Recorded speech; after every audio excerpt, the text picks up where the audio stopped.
और यहाँ पे ब्रैकेट का मान होता है गुना L यानी कि लंबाई, B यानी कि चौड़ाई और H हाइट यानी कि ऊंचाई।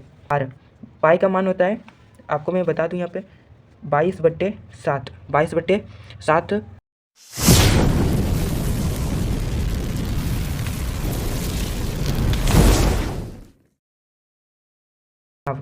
नहीं, घन का सूत्र, घन का संपूर्ण पृष्ठीय क्षेत्रफल, घन का संपूर्ण पृष्ठीय क्षेत्रफल 6a² यानी कि 6 भुजा स्क्वायर भी कह सकते हैं।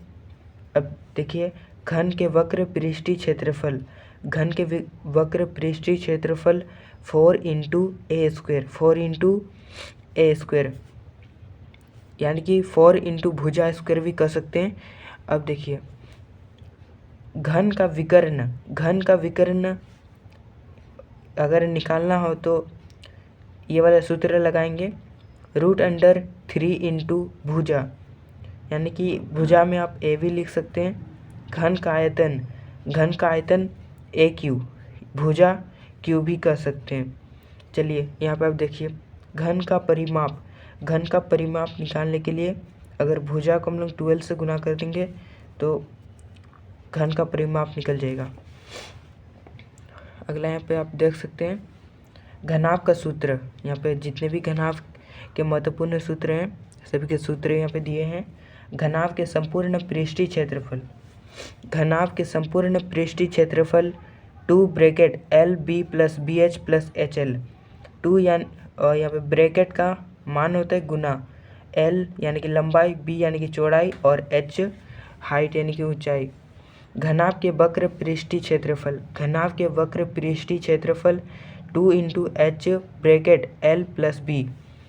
अगर 2 को हम ऊंचाई से गुना कर दें और L और B को अगर हम लोग लंबाई और चौड़ाई को जोड़ दें और उसे गुना कर दें आपस में, तो इसका जो घनाभ के वक्र पृष्ठीय क्षेत्रफल निकल जाएगा।